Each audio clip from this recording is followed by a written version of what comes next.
Hello, welcome. If you're listening to the podcast, nice to have you. If you're watching this after the fact, it's nice to see you. Thanks for joining. Per usual, these episodes. First, I'm Spencer. I'm Spencer, and I don't know. That's me. I do these live streams. I try to do them every week, looking like Tuesday is going to be the day. And basically, I just share my thoughts, ideas, opinions throughout the week, and hopefully open discussion. So that's the idea here. If anything, it's therapy for me to get out my thoughts and opinions to the world. And I don't know, just to hear them said out loud instead of keeping them in my head. I do write them down. So that's the format. If you want to say hey, hit me up on Instagram at Spencer Scott Pugh. Leave a comment down below on the YouTube channel if you're watching there. And if you're listening on the podcast, subscribe, rate, review, all that good stuff. And I want to keep these going. It's this more than anything is just fun for me. But I want it to be the best possible quality for you all. So those are the goals. All right, we're just going to hop into it today. If you're watching live, hit me up in the chat. Just tell me if you can see me, if you can hear me, if the music's too loud, anything like that, and I can tweak it and change it. As you can see, I'm using Restream, which is a new thing for me. So we're gonna figure it out. It's gonna take some time, but we're gonna get there. All right, right into my thoughts. So number one, why does the idea of minimizing things give me a dopamine hit? I think it goes further to things I'm excited to try. Yeah, so whenever I watch like a YouTuber or someone who's a minimalist, and they're talking about like a new way of minimizing things in their life,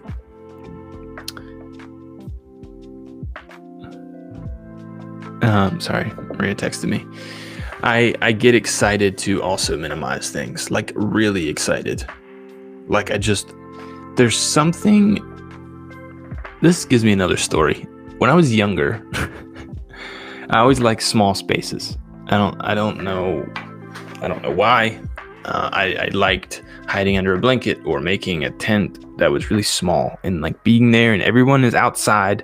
It's probably some big, huge like tell of my psyche or something, but I love that. And so I've never wanted a massive house my whole life. I've never wanted, I don't know, anything big. And I there's something to be said for like camping. Like I've been, as you all know, watching Craig Adams a lot, and on his hiking videos, like the idea of hiking into this vast wilderness and then sleeping in a tent that's just big enough for you. So I don't know why that's so cool to me. I don't know. But I think this might go with the idea of like having less stuff, and somehow that just having less gets me excited. I don't get it. I don't know. But that's a thing. So anyway, going to the beach inspires me so much. Such a battle between me being happy and finding peace and devoting time to others. My voice cracked. Heck yeah. The beach is always weird to me in my adult life. I have a really hard time resting and doing nothing. And for some reason, I guess it's the change of scenery, getting away, probably something to do with the ocean. I don't know. But I get so inspired to do other things at the beach, like work or start a blog, or like this past time I went to the beach, I filmed a little bit and was like, this will be an awesome vlog for the vlog channel. And I before I even went to the beach, I took my camera because we were going to take family photos. I didn't plan on doing a vlog at all.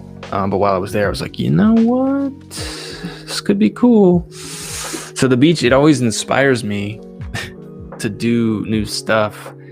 But like, of course, Maria's like, hang out with your family and just chill, dude. And it's so hard. So I don't know. It's weird. It inspires me. You know what it probably comes down to? Just patience.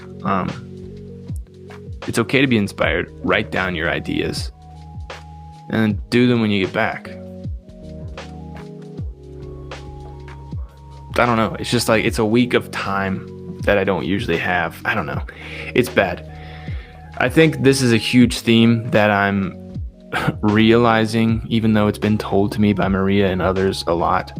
It's a huge theme that as I'm writing down these thoughts, it's just coming back. And I think it's becoming apparent to myself, me realizing it about me. Just something I gotta fix. I don't know, that balance between me and what inspires me and what gets me excited and my ambitions, and then family and spending time with them and devoting the proper time, not just to family, but to extended family, to friends, to just like the annoying work of the day kind of thing too. So I don't know. I think I do know. I gotta figure it out.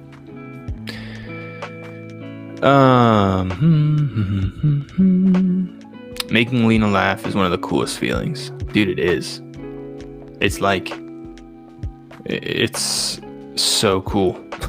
I don't, like kissing her or tickling her or doing something goofy that makes her laugh is like, I don't care how dumb I look, it's like 1,000,000 times worth it. It's so cool. If you have kids, hopefully you know that feeling. If you don't have kids and you're planning on it one day, it's something to look forward to. Making your kid laugh, man. It's awesome. Yeah, so a lot of these thoughts are from a while ago, and I was thinking, like, should I be going live on my main YouTube channel and then posting it to the live channel, or go live on the live channel? Like today I'm live on the live channel and there's no one watching, and I suspected that, right? Like there's only 21 subscribers here anyway. And even when I go live on my main channel, it's like just a handful of people, 2 to 3 maybe watching at a time. And I have 8,000 subscribers there. So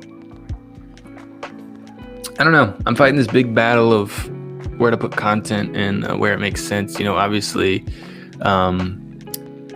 doing the live stream on my main channel would get more of my subscribers interested, but that's not necessarily the content that those subscribers want to see. So I want to serve you all as best I can. And so doing live on the live channel makes a lot of sense to me. And it's definitely something I want to do. And again, if the goal is more so therapeutic for myself, then I mean, I'd love to have you guys chiming in with chats and all that stuff. But I don't know.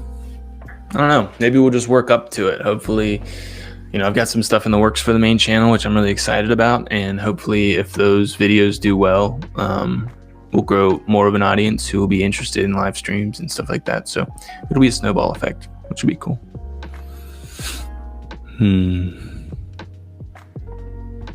Dude, the more videos that I put on my main channel, the more subscribers I lose. It's like an inverse effect, dude.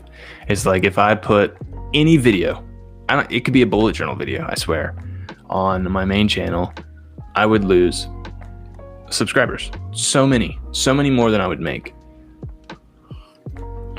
So many people subscribed over one video, and it was my productivity bullet journal video, and that video was great, and it caught the market, I guess, at the right time, and YouTube was suggesting it to a lot of people, and it did really well. But every video that's not exactly that video just hurts the channel. It just, people leave. So I don't know. I've been thinking a lot about that. Again, just giving the appropriate content on the appropriate YouTube channel and hoping to gain more friends, more internet friends that way. So let's see.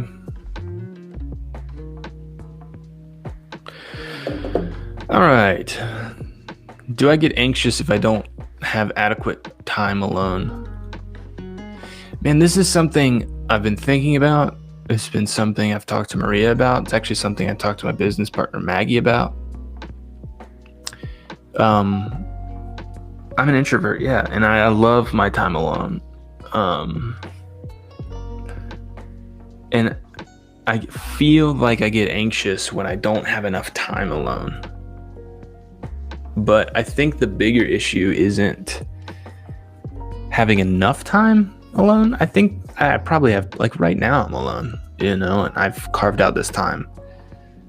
And tomorrow I won't have this time, right? Like that's the schedule I've made. And if I'm anxious tomorrow, it seems to me more of a selfish thing. I'm not lacking time alone. I'm just wanting too much of it. You know what I mean? And again, I'll talk about this later. Might not get there today. I don't know, but just a little sneak peek. Priorities in life. One of my favorite books, Do More Better. I'm listening to it again because it's a very small book, but the knowledge, the actual knowledge in it is, it's something I have to keep coming back to. It's like the Bible, man. Which we'll get to that. But without even knowing anything about it, just listen to me. Go buy it. It's literally like 100 pages. You can get the Kindle version, whatever. We'll talk more about it later. If I had a week alone with no responsibilities, this is what I think I would do. Again, this plays into me wanting more alone time selfishly. It's not good. We're live again.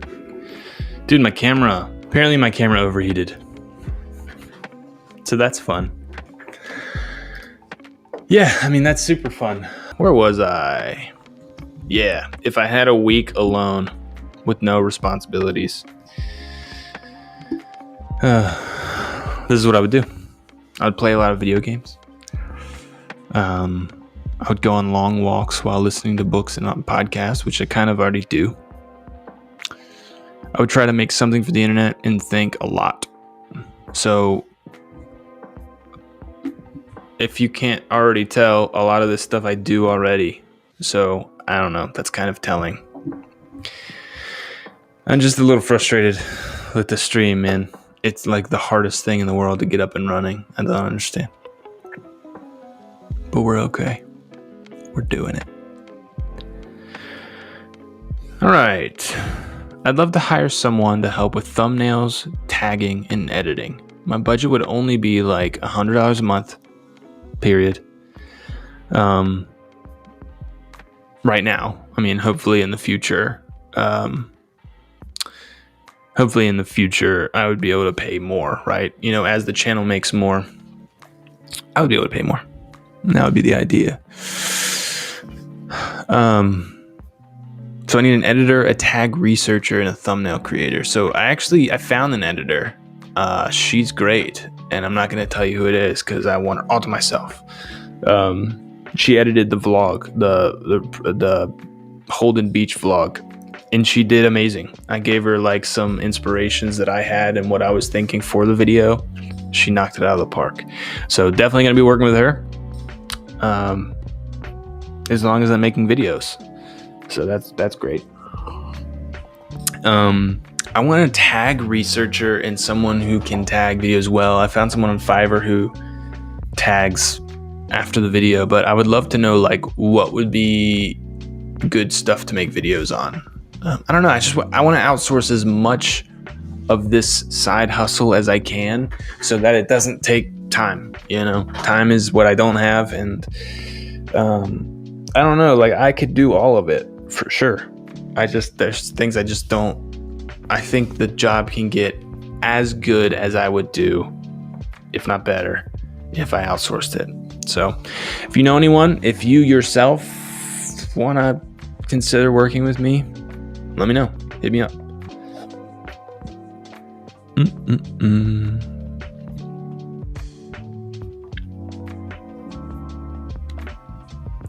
Here's the thing.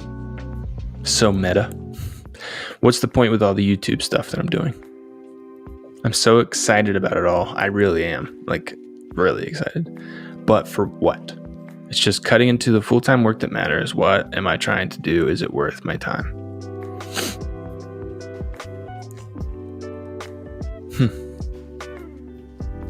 I don't know.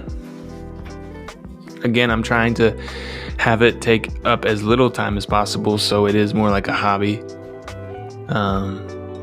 I don't know. I think I've also always enjoyed the idea of a personal brand and growing that, and more so than anything, just finding a community online that cares about the things I care about.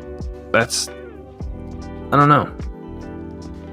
Like I want to be the face of that community or something and garner that discussion. Is that the right word? I think that's what it is. I don't know. So that's a thing. What are my goals in my career? What does success look like? I'd love a lake house one day. Goals in my career. Man, I don't know. And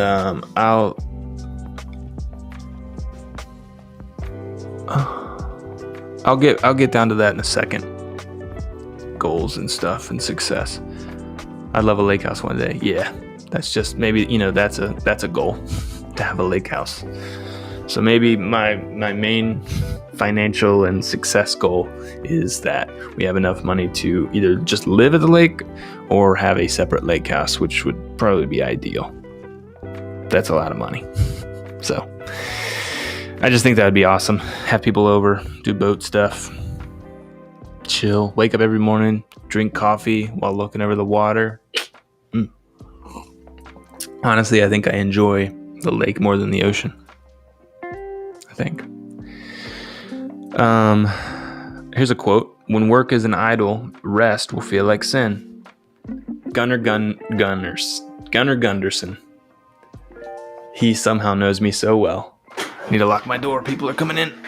Ugh.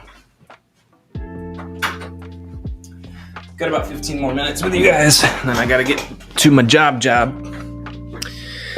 Yeah, dude. When work is an idol, which I love me some work, man. I love it. Rest will feel like a sin. Yep, that's where the anxiety comes from. So these are all just things I gotta work on. Gotta work on them. Work is work, and I can enjoy it, but it doesn't need to be on my mind 24/7 and all I care about. And I know this, and I tell myself this, and I recognize it. I just gotta fix it. All right, here's the thing. I'm starting to get a feel for self-help and how much it's just fleas on an elephant's back if it's not rooted in gospel. Yeah. So some of you may know I'm a Christian. Terrible one. But it's where a lot of my thinking stems from. All of my thinking, if it's not rooted in God, then I don't know. That's another discussion. But the idea, like self-help, I've mentioned this on a previous stream, that one of Maria's favorite traits about me is how I am always trying to improve myself. And I think we all should be, right? Like, we don't want to just be complacent with who we are, what we do, how we treat people. But at some point, like, it gets to just not important. Like, self-help. How do I manifest things? I don't like manifestations and stuff. But like in that vein, like, why? How much does success matter, if not to the glory of God, right? Like, if you're not a Christian, it's fine, whatever. But I just want you to try and think of it from this perspective.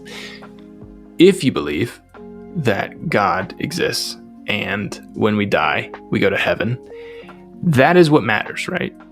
Like, how we treat people, the stuff we do here is important, but our eternity and where our soul ends up is what matters.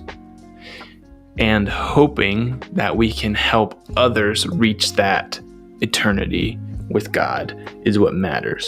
So how much of me influencing people to buy a product or a service, or to wake up easier at 5 a.m., or to exercise more, or to journal and mental health.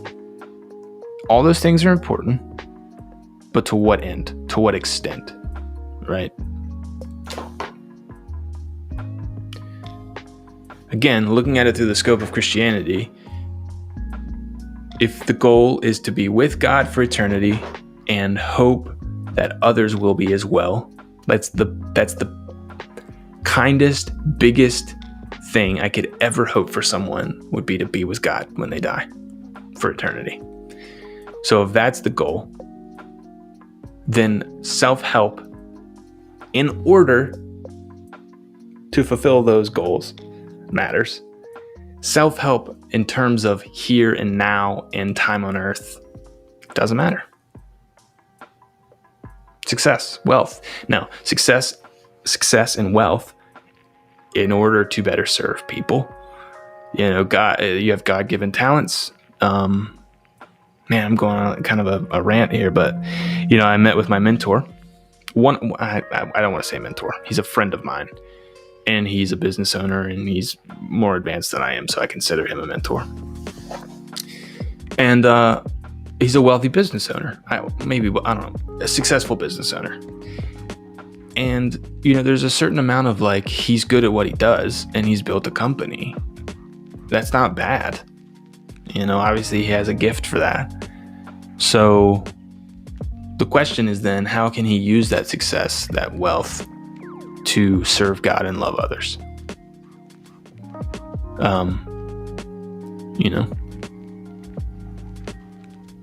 That's the question. How do we use our God-given talents, our success, our lack of success to serve God and love others? And that's what I'm trying to get at. I've said it 20 different times now, 20 different ways, I guess. I mean, yeah. So I have a different mentor that I talked to while I was at the beach for about an hour on the phone. Very successful man.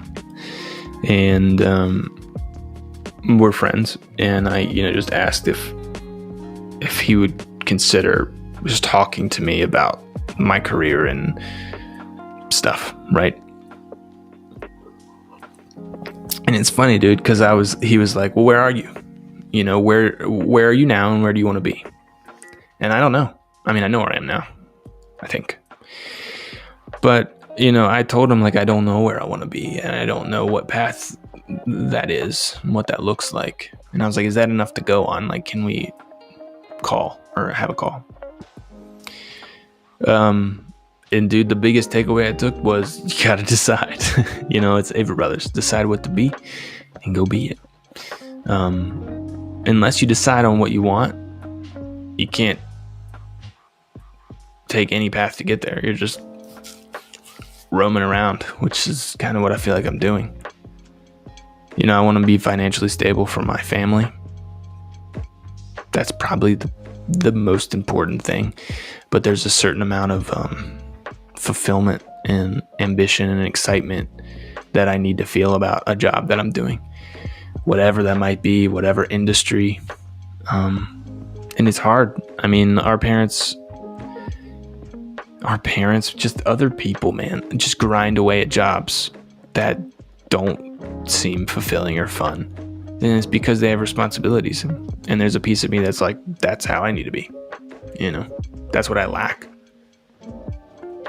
But then there's also a part of me that's like, if I'm not enjoying what I'm doing and doing it as best I can, am I glorifying God? Yes.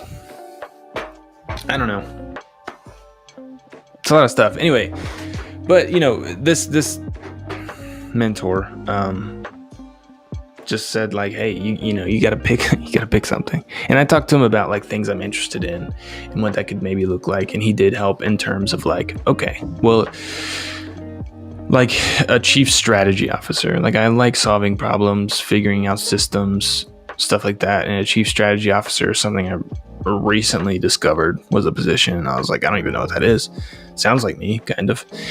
And his thing is that position, though, you have to know all the ins and outs pretty much of every position. Like you have to understand what a CEO does, a COO does, a CSO does, or CRO, CMO. Like you have to have an idea of everything so that you can create systems that work together, right? And I think, this is a very seasoned person who has probably held many of those roles. So I don't know. But, his thing was like, pick something and then model your experience around their experience, right? So if I want to be a CMO, chief marketing officer, I need to look at other chief marketing officers who are in a position that I want to be in 20 years. And I want to say, where did they work? What experience did they get? Where they go to school? What are their extracurricular activities? What are they doing online? And just copy them. They got there from doing that. And yeah, there's a lot of right place, right time, who kind of thing, but you're only helping yourself if you're following in their footsteps. So that was the biggest thing I took away, that I need to just figure out what I want. And I don't know. I'm still figuring it out, man. And there's a scared part of me that thinks I always will be. So that's fun. 3 minutes. Let's see. What's the next one? I'm not even going to get into hiking. Hiking. That's okay, though. Let's do this last one. The next video, we'll start with the hiking. All right. Those who can't do, teach, which is a saying Maria absolutely hates because she's a teacher. The idea being like, if you can't, it's like a funny saying. And I think in the marketing world, those who can't market well teach others how to market well. Because they don't have what it takes to, whatever. I think it's become a thing of the past. I think you can do both. I mean, look at Gary Vaynerchuk. He's a successful marketing person, and he teaches people how to be marketing people. I don't know. In fact, I think like there's a certain amount of like teaching until you're the expert.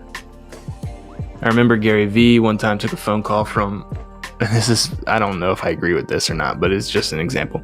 He took a phone call from a girl, and she was like, I know a lot about relationships and marriage and how to keep relationships together. So I want to start a company around that.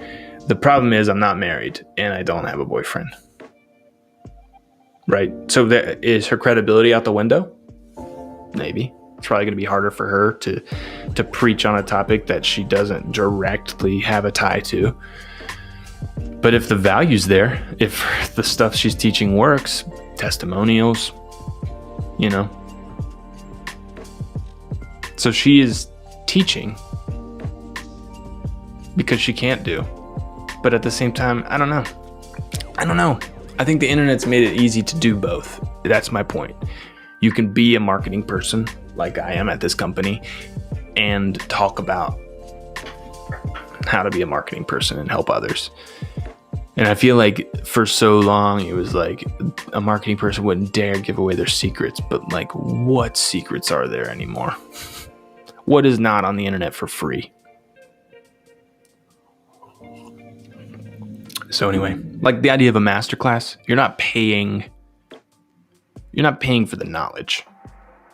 You're paying for Natalie Portman to teach you acting. You're paying for Chef Ramsay to teach you cooking. You can learn how to cook for free, easy. Plenty of free classes, YouTube videos, whatever. You're not paying for his knowledge. You're just paying for him, right? You want that celebrity. You want that opinion. It's why you would subscribe to one YouTube channel about fishing and not another one, because you like this guy's way of talking about it and you don't like this girl's way of talking about it, or vice versa, whatever. So those who can't do, teach has become a saying of the past. You can do both and make money doing both. Yep. That's it. That's today's stream. Thank you for listening, for watching. If you're on the podcast, please subscribe, rate, review. If you're watching on YouTube after the fact, thank you. I love you. Feel free to subscribe if you're new to the channel. Give the video a like. It helps me out. And that'll do it. Thank you, guys. I will see you next. I will catch you guys next Tuesday.